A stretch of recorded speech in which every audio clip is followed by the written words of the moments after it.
حضور کھجور کے تنے کے ساتھ ٹیک لگا کر خطبہ دیا کرتے تھے۔ ایک انصاری عورت حضور کی خدمت میں ممبر لے کر آئی، لکڑی کا ممبر بنا تھا۔ حضور اب اس ممبر پر کھڑے ہو کر خطبہ دیتے ہیں، اس لکڑی کے تنے کو، وہ جو تھا کھجور کا تنا، اس کو دوسری جگہ رکھ دیا گیا۔ صحابہ کہتے ہیں حضور خطبہ دے رہے ہیں، اب اس تنے کے رونے کی آواز سب صحابہ نے سنی۔ وہ تنا حضور کی فراق میں روتا ہے، اللہ اکبر۔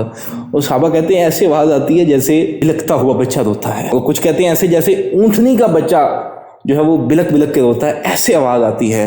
خیر راویان کے تخیل میں فرق ہے، لیکن اصل میں بیان وہ درد اور حزن کو کرنا چاہ رہے ہیں کہ حضور کی جدائی کے بعد وہ اس طرح رونا شروع ہو گیا۔ اب حضور ممبر سے اترے، حضور نے جا کر اس کھجور کے تنے کو سینے سے لگایا۔ اب وہ ہچکیاں لے کر انہیں رونے لگا، اور آہستہ آہستہ جس طرح بچہ خاموش ہوتا ہے ہچکیاں لے کر روتا ہے، اب وہ اس طرح روتا ہے۔ آہستہ آہستہ اس کی آواز تھم گئی۔ حضور فرمایا اے صحابہ، اگر میں اسے آج چپ نہ کراتا، آج اگر میں اسے سینے سے نہ لگاتا تو یہ قیامت تک میری جدائی میں روتا رہتا۔ اللہ اکبر۔ کاش کہ کاش میں ہوتا کوئی ایسی لکڑی جس کو سرکار کے ممبر پہ لگایا جاتا۔ اللہ اکبر۔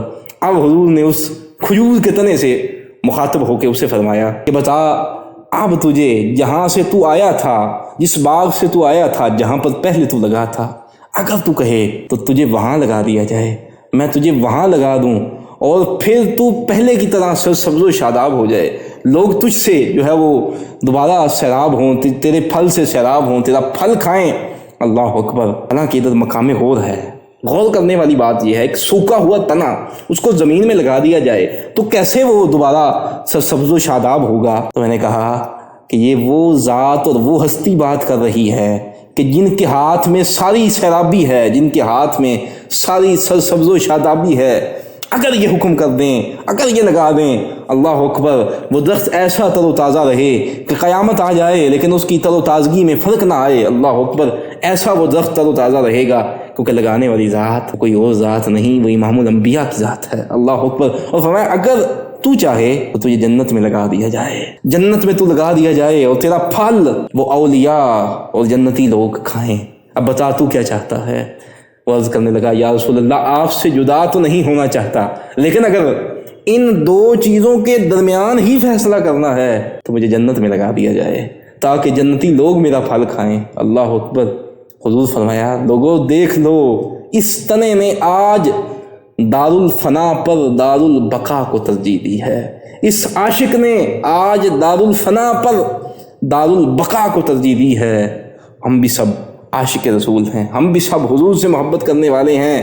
اب ذرا غور کریں، وہ تنا تو دار الفنا پر دار البقا کو ترجیح دے رہا ہے، کیا ہم عاشق ہونے کے ساتھ ساتھ کیا ہم بھی یہ فریضہ انجام دے رہے ہیں؟ کیا ہمارا بھی مطمع نظر وہ دار البقا ہے، آخرت ہے، جنت ہے؟